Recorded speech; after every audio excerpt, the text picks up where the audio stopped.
Hi everyone, in this video we will be dealing with the most important and also the most celebrated writer of American literature, that is Ernest Hemingway.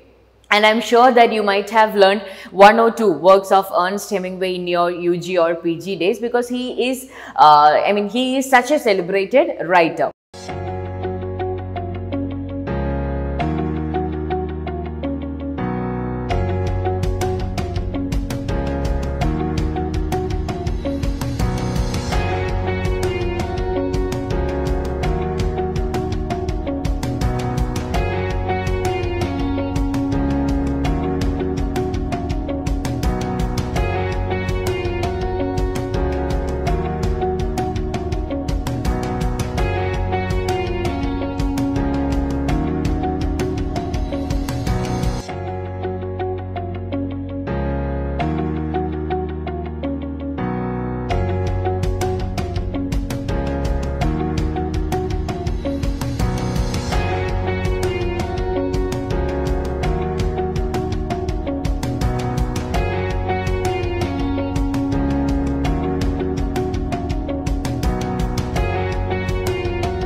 And about Ernest Hemingway, you have to remember that he was a very prominent writer, a very popular writer during his lifetime, and also posthumously he had his fame. Okay, he coined the term, or he had this theory called the iceberg theory, which actually made him popular during his lifetime, and his lifestyle, his adventurous, the way in which he lived, all these gained attention posthumously. And he was born in the year 1899 and died in the year 1961. And in 1961, he committed suicide. And one thing which is important regarding the suicide of Ernest Hemingway is that before his death, he said to his wife, "Goodbye, kitten." Okay, and that actually that's important because Hemingway is actually known for framing beautiful sentences with few little words. And about Ernest Hemingway, he was an American novelist, short story writer, journalist and sportsman, and he was awarded the Nobel Prize in Literature in 1954. He worked as a reporter and he also worked as an ambulance driver during the World War I, and therefore he had got a direct first-hand experience with the World War I and its chaos. He was influenced by the Lost Generation writers. We did a video on the Lost Generation writers. I want you to go through it before you continue this, continue this video. I will, and he also participated in the Spanish Civil War as a journalist. So he was influenced by this Lost Generation writers, and even in his works you could find the characters who resemble the personalities of this Lost Generation people. And he also participated in the Spanish Civil War as a journalist. He also belonged to this Jazz age, and he coined the iceberg theory. So regarding this iceberg theory, this was like his, this is an economical as well as an understated style, and it had a great influence on the 20th century fiction. So let's look what this iceberg theory is. It is a theory of omission as a writing technique. Okay, iceberg theory, it is also known as the theory of omission, and it is a writing technique. Minimalistic style focusing on surface elements without explicitly discussing underlying themes. So, we know about connotative and we know about denotative meanings, where one thing refers to the meanings that is there on the surface and the other thing refers to the deep meaning that you have to derive from this surface meaning. So, according to Ernest Hemingway, there is only need for this surface meaning, because the deep meaning is not something that should be narrated. It is something that should be understood. And here in this iceberg theory, you can find that he advocates for very few words in order to express what we have in our mind. So, that is the minimalistic style, focusing on surface elements without explicitly discussing the underlying theme. So, if you look at the works of Ernest Hemingway, you can find that most of the themes that he wanted to express lie underneath the surface. It is up to the reader to derive it. Okay, for example, for most of the writers, you could find the themes that they express would cover up or would pop up at some point of time. But in Ernest Hemingway's work, you could find that the themes that he wanted to express are very much deeply buried. For example, in The Old Man and the Sea, at first we would be confused about the themes that he wanted to discuss in the works. But if you look into it, if you look at the context, if you have all these background studies, all these studies into this work, you would get an idea about what he really wanted to convey. So, that was the brilliance that he wanted to adopt in the works. He believed that the deeper meaning of a story should not be evident on the surface but should shine through implicitly. So, he never wanted the deep meaning to pop up into the surface, but he just wanted them to shine from deep under the meanings.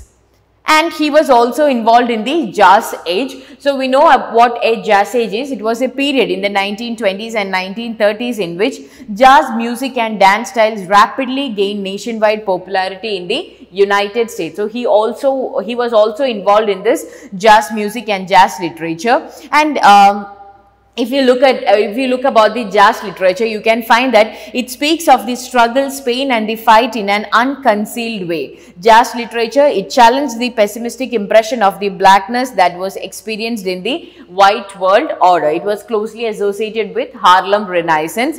And in December 2019, there was a question: who among the following are associated with jazz age? Who among the following are associated with jazz age? So, we have Ernest Hemingway and Scott Fitzgerald and John Dos Passos and Sherwood Anderson, Ernest Hemingway and Sherwood Anderson. So, the correct answer is option D, that is Ernest Hemingway and Sherwood Anderson. They are associated with the jazz age. Now, let us look at the notable works written by Ernest Hemingway. I am not going through each and every works of Hemingway, but let us look at the most important works written by him. So, at first let us look at the works that he had written during his early time. That is, In Our Time, The Sun Also Rises, Men Without Women, Winner Take Nothing, A Farewell to Arms, Death in the Afternoon. So, these are some of the works. In Our Time, 1924, The Sun Also Rises, 1926, Men Without Women, 1927, The Winner Take Nothing, 1933, A Farewell to Arms, 1929, and Death in the Afternoon, 1932. And In Our Time, it is a collection of 15 short stories. So, just remember the title, In Our Time, 1924, a collection of 15 short stories written by Ernest Hemingway. To be continued, Green Hills of Africa, 1935, To Have and Have Not, 1937, The Fifth Column, For Whom the Bell Tolls, 1940, The Old Man and the Sea, 1952. So, these are the important works written by Ernest Hemingway. And now, let us look at the most important works. So, now let us choose some of the few important works that is very important from a net point of view. So, the first one is The Sun Also Rises, 1926. The Sun Also Rises, 1926. It is titled as Fiesta in England. The novel captures the moods, feelings and attitudes of a fast-living group of disillusioned expatriates in the post-war France and Spain. So, here as I said earlier, in the Lost Generation writers, they are highly influenced or they are highly inspired by the conditions, by the post-war conditions conditions, and they try to express what happens because of these wars in the lives, in the mental image or in the psychological insights of the people.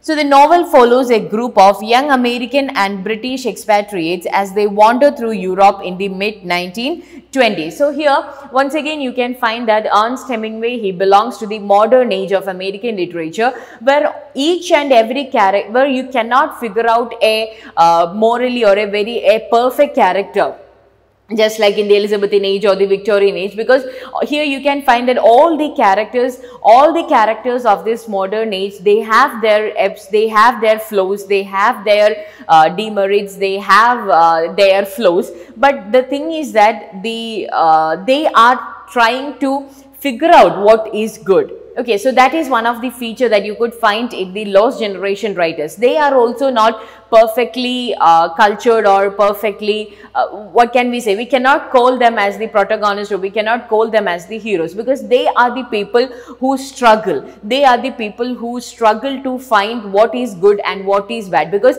everything is shattered to them because of the war. So that is what we call as a lost generation. And here all the characters that appears in The Sun Also Rises echoes the problems of the lost generation.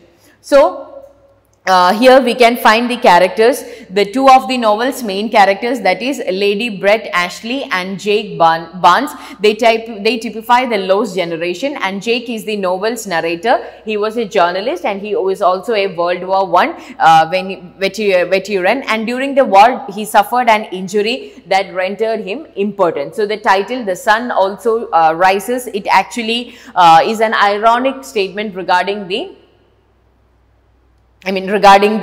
injury that he had to suffer. And the title obliquely refers Jake's injury and what no longer rises because of it. After the war, Jake moved to Paris, where he lives near his friend, the Jewish author Robert Cohn. So he is another important character who appears in this novel. So after the war, Jake, he moved to Paris and he started to live with his friend, that is Robert Cohn. And in Paris, he meets his ex-lover, and that is Brett Ashley. So Brett Ashley, she was a volunteer nurse and she helped treat Jake's injuries. And the thing is that although it is not said explicitly, it is implied that they are not together because Jake is impotent and Brett is unwilling to give up sex. Apart from that, for them the connection is very deep. They have a great understanding, and here you can find that Jake's friend Cohn, he also falls in love with Brett, and he confesses his romantic interest in Brett to Jake, and Jake cautions him against it because Brett is already engaged. She's already engaged, and she's engaged to Mike Campbell, who was a Scottish war veteran. And both Brett and Cohn, they eventually leave Paris. Brett sets off for San Sebastian and Cohn for the countryside. And a few weeks later, the departure, another friend of Jake appears, that is Bill Goughton, and together Jake and Bill, they decide to go to Spain to attend the Fiesta de San Fermin, which is in Spain, which is actually like a bullfight competition. So they decided to go there to watch it. And here, before they leave, Jake and Bill, they run to Brett, who has recently returned from Spain, and her fiancé Mike was also there. So they decided to have a group tour. So Brett along with her fiancé, and we can find Jake and his friend Bill. So all of them decided to go to this bullfighting game. And when Brett got an individual time with Jake, she reveals that she was not there. She was not there alone. She was there with Clone. They spent 2 weeks happily together. So here again you can find the fragment. How fragmented is the family relationships, or how fragmented is the relationships between each other, because 2 weeks or 2 days, that is enough for them. Okay, they are not watching, or they are not seeing a future. Bill and Jake, they take a train to the south of France where they meet Con. Bill, Jake and Con, they travel together to Pamplona where they are eventually joined by Brett and Mike. So, everyone there together. They stay at a local hotel owned by a man called Montoya. And Montoya, he is a bullfighting enthusiast and he is eager to introduce the foreigners to the sport. And Brett and Jake, they are especially captivated by the full bullfights. And along this, Brett, she also got captivated by a 19-year-old bullfighter called Pedro Romero. And while there, you can find that she really wanted to live with him, but she was there with her fiancé, so she could not advance, she could not give any advances in the relationship. And at one moment, you can find that she elopes with Pedro. And they runs off to Madrid.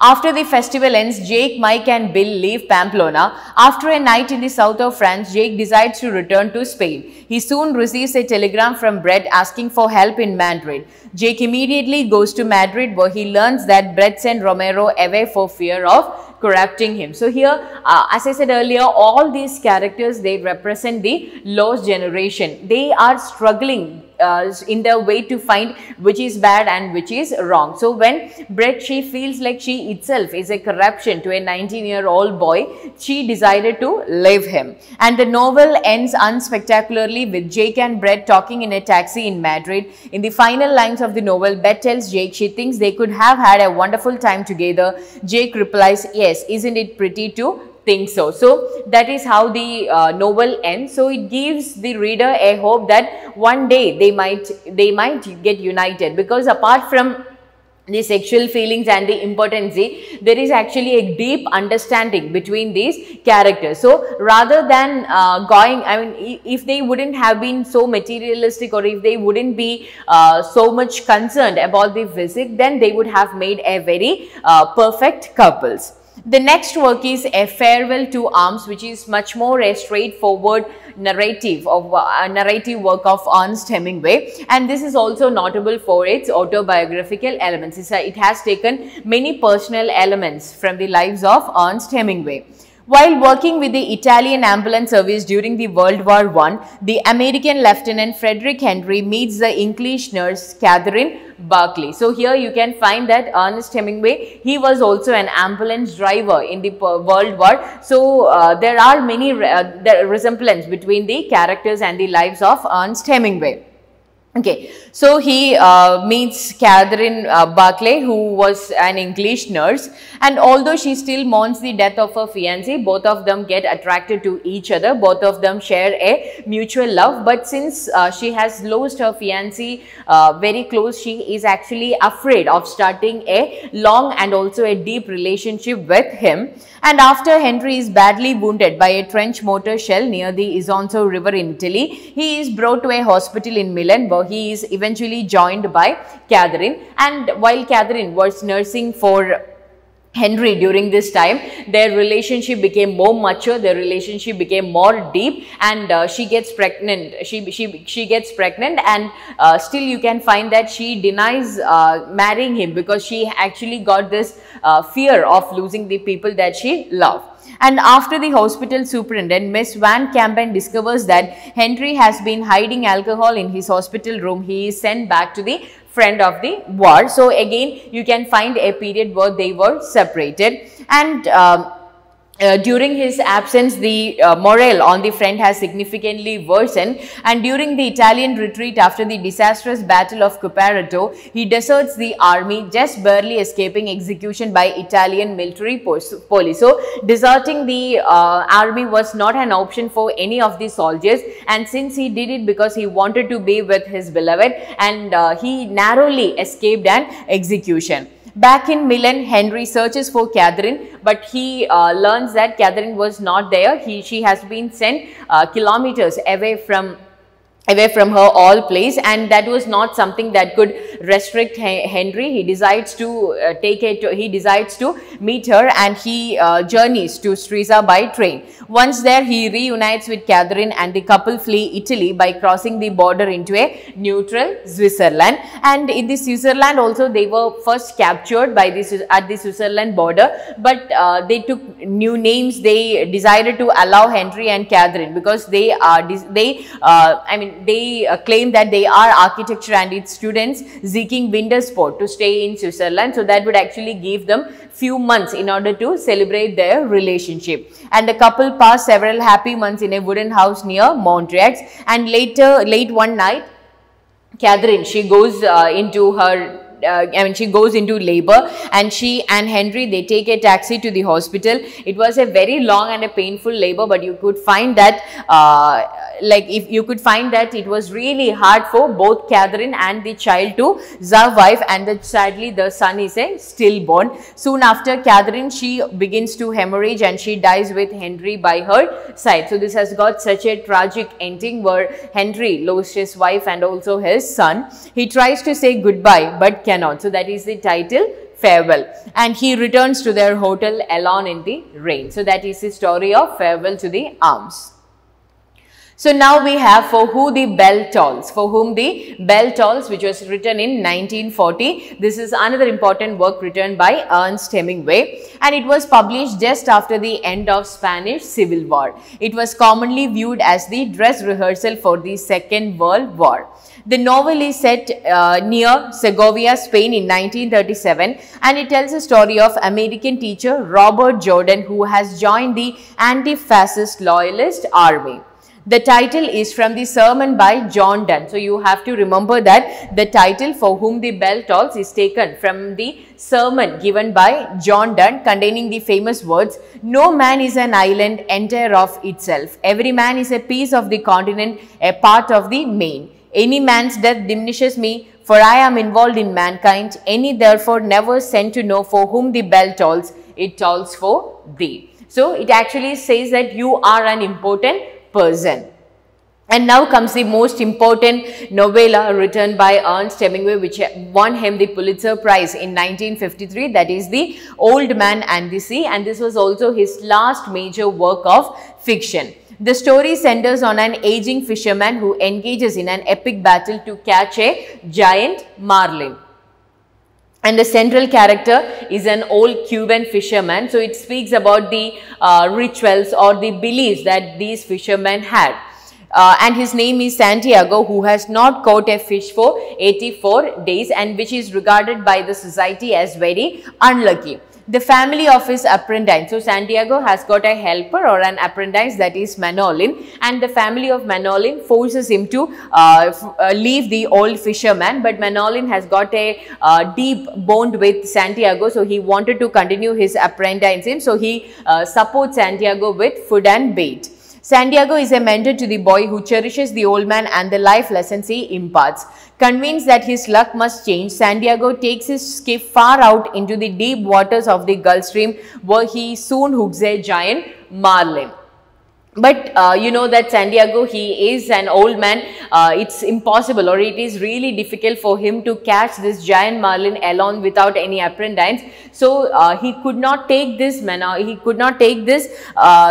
take this fish into his boat. With all his great experience and strength, he struggles with the fish for 3 days, admiring its strength, dignity and faithfulness to its identity. Its destiny is as true as Santiago as a fisherman. So just like how Santiago is struggling there to give back his fame, to make him not the unlucky person of the community, just like how Santiago is struggling, the fish is also struggling for its life. So both of them share a moment of admiration. He finally reels the marlin in and lashes it to his boat. However, Santiago's exhausting effort goes for naught. Sharks are drawn to the tethered marlin, and although Santiago manages to kill a few, the sharks eat the fish, leaving behind only its skeleton. But the thing was that the skeleton was itself necessary, or it was sufficient for the people to understand the size of the fish that he has caught. After returning to the harbour, the disgraced Santiago goes to his home to sleep. In the meantime, others see the skeleton tied to his boat and are amazed. A concerned Manolin is relieved to find Santiago alive, and the two agree to go fishing together. And there was a question from Ernest Hemingway, who made the comment that all modern American literature comes from one book by Mark Twain called Huckleberry Finn, Henry James, William Faulkner, Jack London and Ernest Hemingway. So here the correct answer is Ernest Hemingway. He was highly influenced by Mark Twain and his Huckleberry Finn. So the correct answer is option D, Ernest Hemingway. So that is all about Ernest Hemingway. Thank you.